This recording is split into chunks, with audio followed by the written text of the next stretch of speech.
I'm sure you've seen this little book around. It got crazy press, especially on like Bookstagram and Booktok. People have been either raving over this or saying it's not up to the hype. I've still yet to decide my real feelings on this because, like, I think the writing style in this is fantastic. Was it my type of story? Probably not. Like, I think maybe a little bit of the disappointment I feel is going into this with people saying it was so good. And for me, so good usually means a crazy, like, plot that I can get really into and that I love every character and honestly, like, usually is a little funny. If you're looking for funny, this really probably is not the one for you. If you don't know what The Invisible Life of Addie LaRue is, or if you kind of like have seen it everywhere and don't know what it's about, it's this young woman named Katelyn who is being forced to get married in France in the 1700s?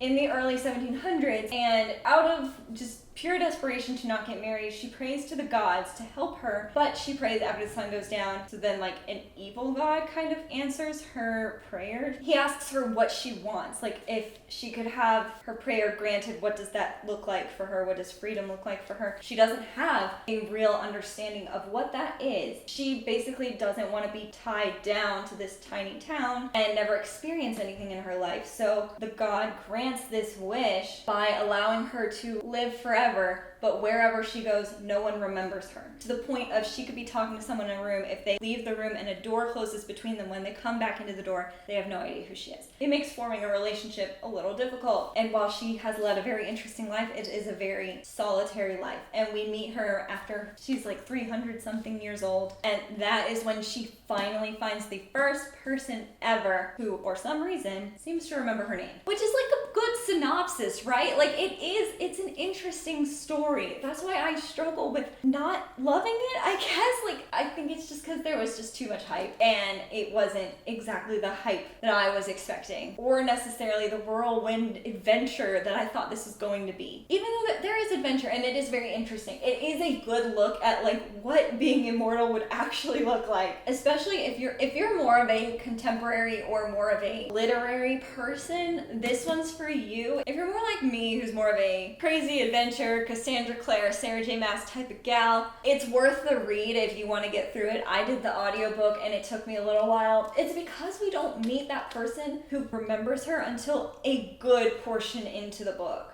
I think maybe it was the pacing, now that I'm thinking about it. Now that we're just sitting here processing, I think it was the pacing that was the biggest issue for me. Take that as you will. If you would like to stick around for spoilers, I wouldn't say, like, it's not going to really ruin anything for you if you're not going to read it. Like, it is a commitment. This baby's like kind of long, 430 pages, but they're like a thick 430 pages. Anyways, goodbye if you do not want to be spoiled. If you're going to read it, don't stick around for the spoilers. But if you're not going to read it or you have read it, let's talk for briefly, because I need to go back to work. So as Katelyn is growing up, like, her mom is really into the whole, like, you're going to get married at this point, you're going to do this, you're going to do all these things throughout your life, you're never going to leave this town, you're going to have kids, like that type of thing. And Katelyn really doesn't like that. She likes the adventure, she likes drawing a lot, and her father kind of encourages that in her until a certain extent. I think he's just beaten down kind of by his wife, who's just like, you have to make her be the person that she's going to be in the future. And so when she's getting ready to marry somebody that she doesn't want to marry, she runs away from the wedding and then prays to these gods. And there was Estelle, like this kind of more of the hippie, never got married type of lady who was like, just don't pray to the gods after dark. They're the ones that will answer and make things horrible for you. And so when she doesn't realize that she's prayed after the sun goes down, this god of darkness grants her wish and decides that freedom should mean immortality, but without the ability to be remembered or make a mark on the world. She can't draw anymore. She can't write down her story. Even when she tries to tell someone what has happened to her, they like glaze over and they can't hear her. And then of course her family forgets her friends forget her. She just has to leave because it's too painful to be in her town in France anymore. And even when she told Estelle, like, hey, this is what happened, and Estelle can believe that she prayed to the wrong gods. Like, she couldn't tell her everything. She's like, I prayed to the wrong gods, and she was like, I have nothing to do to help you anymore. That part was really sad. And we see these little snippets of her life when she would fall in love with somebody, or like fall in like with somebody. I don't think she was really in love with them, but she would see them day after day, and every day for these other people, it would be the first time they met. But for her, she was learning about these people and really loving them. I think she was particularly drawn to like artists And that was kind of how she tried to leave her mark in the world, was by giving them, you know, ideas for songs and paintings, and she would pose for stuff like that. That was her only way to leave a mark, is through someone else, which was all a really interesting concept. Like, I liked the idea of it, even though some of it was really sad. Like, seeing her starving and cold, even though she couldn't die, was really rough. And like, seeing how she got through that, and just, it clearly wasn't a happy life. And this darkness shows up every year for their anniversary, trying to get her to give up her soul, because she did sell her soul for this ability to not die that she didn't even want. She's basically named him Luke because he takes on whatever form she has in her mind, and he has taken on the form of the perfect man for her, like the guy of her dreams. Like, that's what he would look like, even though he's this god of death. And he's the only person she has a relationship with for such a long time, until she meets Henry. And it is such a startling realization for her that she's met someone who can remember her name, because she steals a book, and she steals stuff all the time, because as soon as she's out of their sight, people forget that she stole anything. But when Henry doesn't give up, and then later sees her again, he's like, I can't believe you're trying to steal from me again. She's like, again? And they kind of fall into this romance, and she finds out that the reason Henry can remember her is because he made a deal with the devil too. Oh, come here. Poor baby. Oh, I know. But he's made this deal with the devil too, and it is because he proposed to someone who basically said he wasn't enough. And he always felt like that. He felt like he wasn't doing enough for anybody to approve of him. His sister, his older brother, who's like a doctor, and his parents, and everybody. Yes, you're a handsome boy. Yes.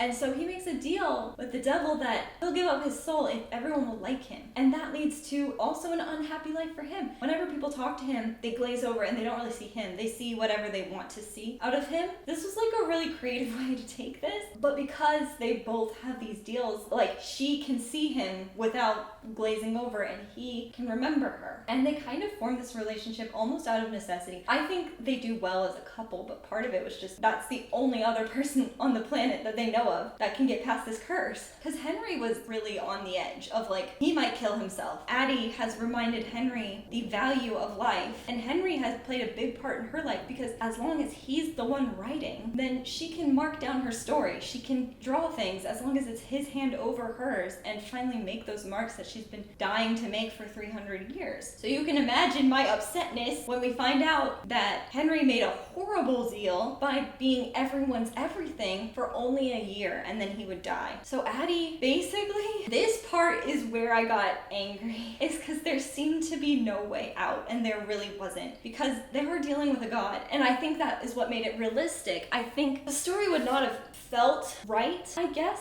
if there had been an easy way out of this, because if you can outswindle a god super easily, the ending feels off. So when she sells herself to Luke, very frustrating, because she knows that Luke wants her specifically, like, possessed. Like, he doesn't necessarily want to take her soul and have her die. Like, she has, you know, said no so many times to giving up, and I think he kind of partially admires that and partially loves her in a sick kind of way. Like, I don't think he really loves her, but she's basically like, I'll be with you if you let him live out a natural life. I will be with you as long as you want me to. And those are the key words, because then Henry is able to go on with his life as usual and, you know, meet someone new and have his friends and all this stuff. His life is back on track, and he now is okay with not being the top best of everything. And Addie's still stuck with the devil in this relationship. And it's weird because she is kind of attracted to him. She even says that Henry kind of looked like Luke, which I don't know the correlation there. Like, maybe she was under the spell a little bit. Like, she saw the physical part that she would want to see, because, like, she had this very specific mold of who she pictured when she was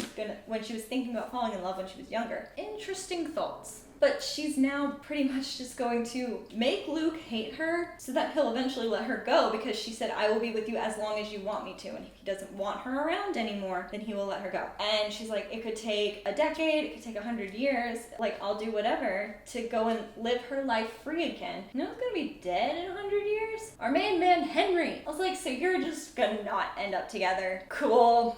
And that's what I mean, like, there was no way really out of this that they could be together and it worked. And so that's why when I got to the end, I was just like, what?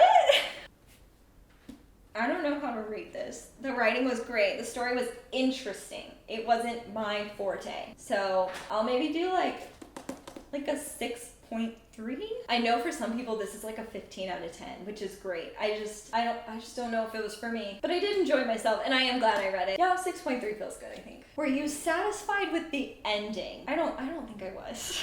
I think that's the problem. I'm so conflicted. What is this?